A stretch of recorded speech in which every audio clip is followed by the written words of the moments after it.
Hello and welcome to Cricket Happenings, dear friends and subscribers. On this part of the Cricket Happening show, what I have for you today is the second day's play in which Pakistan totally dominated as the Aussies were bowled out for 145 with Mohammad Abbas scalping 5 wickets, which is his career best analysis as well. And Mohammad Abbas, as you know, has already become the second fastest to Pakistani bowler to 50 test wickets, as we all know. And Mohammad Abbas is a wonderful bowler. He's someone who has been doing very well in any conditions, and that is a mark of a great fast bowler, according to me. And Mohammad Abbas so far has stood up to the test. So, and also, Pakistan, as I said, were dominating at the close of play. They were 144 for 281 runs ahead going into the third day. That really says like Australians are under definite pressure. With 8 wickets still in hand, Pakistan can probably give them a target of 500, and this time Australia to save it is going to be. One wouldn't say that it is going to be easy because now, unlike the first Test match, there are 3 more tests left in this particular Test match, and so you could well imagine that if Pakistan are going to set a target of probably in excess of 500 runs for Australia, I think they will have time in their hands, but it will be somewhat of a big challenge for Australia. So that is something that I will talk about, and also the third one-day international between England and Sri Lanka. Unfortunately, as we have been seeing, that the rain has been something which has been following the England tour of Sri Lanka every time England are playing, and that's precisely the case. And then the match was reduced to 21 overs, and the Sri Lankans struggled, and England actually won the match by 7 wickets, with Morgan definitely showing that he is in some very, very good form, and as a captain, he is leading from the front for England. So I'll be talking about that, as it was a 21 overs truncated affair. And other than that, we'll have a look at some slight cricket news. So first, let's head off to Abu Dhabi and see what really panned out on the second day of the second Test match between Australia and Pakistan. So let's have a look at the Pakistan innings. They resumed on their. In fact, it was. I'm just coming to that. So we are talking about the Pakistan innings there. So we're talking about the Pakistan innings. The first, it was the Aussies today, as I said, they were bowled out for 145 in their first innings, in reply to Pakistan's 282 that they scored yesterday. So let's have a look at the Australian card. The Australian card, it was, as I said, Mohammad Abbas was the one who started it all by first dismissing, as yesterday, you know, Arun Finch was there. Arun Finch contributed 39 with 5 boundaries, becoming a victim of the bowling of Bilal Asif. But Mohammad Abbas was the one who was getting the ball to jag in and jag away, and he picked up the wickets. He picked up Sean Marsh for 3. Travis Head was out for 14 with 1 boundary. And then we had Mitchell Marsh out for 13 with 2 boundaries. And it was a real precision as far as Australia were concerned. Arun Finch was the only one who was the highest scorer with 39, 5 boundaries. And Labuschagne, after looking good, trying to get himself into some form, unfortunately was run out. Now that was sort of a turning point for Australia, because Labuschagne was just trying to rein himself in, and at that particular juncture, Yasir Shah got a ball which I thought Tim Paine drove the ball. Yasir Shah got a finger to it, and Labuschagne was caught short of the crease, and he was gone for 25 with 1 boundary. Tim Paine was out for 3 LBW ball. Bilal Asif. Mitchell Starc stuck it out. Mitchell Starc, in fact, struck 34 with 1 4 and 2 sixes. But Mohammad Abbas was the wrecker-in-chief, who picked up 5 wickets. Nathan Lyon was bowled by Bilal Asif for 2. John Holland was not out on 2. And the Aussies were bowled out for 145 with Mohammad Abbas, as I said, who has been doing a fantastic job for Pakistan, and he has a very bright future for Pakistan. 12.4 overs, 4 maidens, 33 runs and 5 wickets. And if you have a look at him, you can definitely say he has all the ingredients of a fast bowler, and he's also an open-chested bowler as well. Mir Hamza, 9 overs, 2 minutes, run for 27, could not pick up his maiden test wicket, but nevertheless still did well. Yasir Shah, 9 overs, 3 minutes, 159, and Bilal Asif, the offie, bowled 10 overs, 3 maidens, 3 for 23, and they were bowled out for 145. Thus, Pakistan conceding a big lead, Australia conceding a big lead to Pakistan of 137 odd runs, which really came in handy for Pakistan. Now, Pakistan in the second dig, one saw that Fakhar Zaman, who was quite restrained in the first innings due to the nature of the innings in that first innings, as you would remember. But today it was a different Fakhar Zaman. He was playing his strokes very well, and but the first wicket to go was Mohammad Hafiz. So Mohammad Hafiz did not have a good match here. He was celebrating his birthday, but unfortunately it was not a good innings for him, as there was a ball which was bowled just outside the off stump. He wanted to drive it, but probably he tried to check his drive, and it went straight to Travis Head, who was placed precisely for the reason at short cover, and the ploy worked with Mohammad Hafiz gone. Caught head, bowled Stark for 6. That was wicket number 1. After that, as I said, Fakhar Zaman was joined in by Azhar Ali, and Azhar Ali today definitely did what he is very capable of, and that is to rein himself in, put the hard yards along with Fakhar Zaman. Fakhar Zaman played with a lot of freedom today, and his strokes were coming in, but he was also interspersing it with some very, very good solid defense. And Azhar Ali also played solidly, and the partnership slowly took it past the 100 mark at that stage. And Nathan Lyon, now this was Fakhar Zaman hitting a full-blooded drive onto Nathan Lyon. Nathan Lyon was actually ducking for cover, and in the process he cupped his hands, and the ball actually he took his face away, and Nathan Lyon in fact took the catch as the ball stuck in between his fingers, and he had already taken the catch, which Nathan Lyon was himself surprised about. He probably wanted to duck as Fakhar Zaman really drove at him in a ferocious manner, and Nathan Lyon picked it up, and Fakhar Zaman, after making his second consecutive 50 on his test debut, which was a job well done, was gone. Caught and bowled Lyon for 66 with 7 boundaries, and now the score was 106 for 2.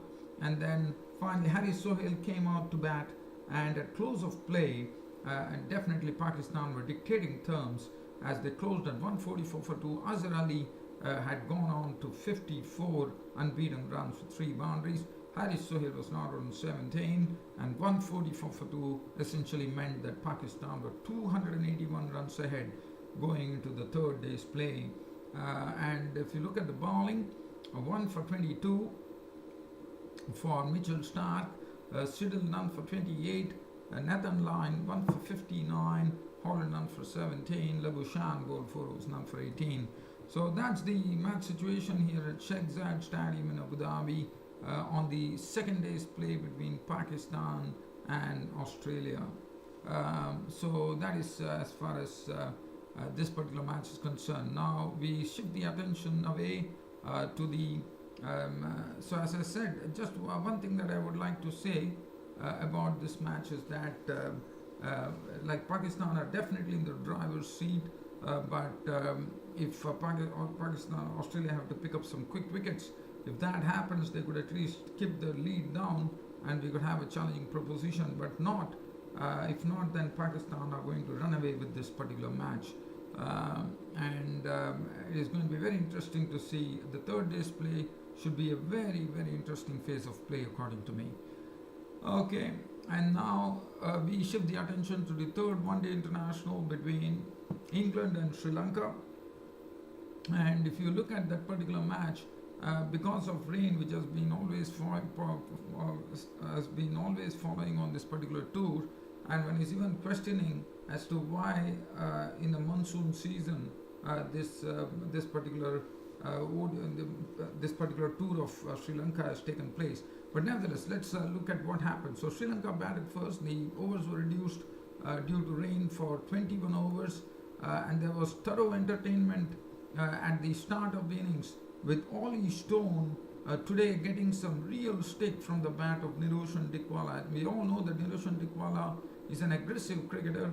He likes to get on with the game, and he really played an innings where he really went off. I mean, the 57 runs, 55 runs were on the board in 5 overs, so it was really at breakneck pace. The Sri Lankan innings was progressing, and especially Niroshan Dickwala. In one particular over of Ollie Stone, he creamed him for 4 boundaries and finally ended up with a score of 36 of 20 deliveries with 8 fours. So that will really tell you he played some scintillating strokes, Niroshan Dickwala. At the other end, it was S. Samaravikrama, and Samaravikrama was doing the job of playing second fiddle, where he was still making a run about stuff, and this was a good start for Sri Lanka.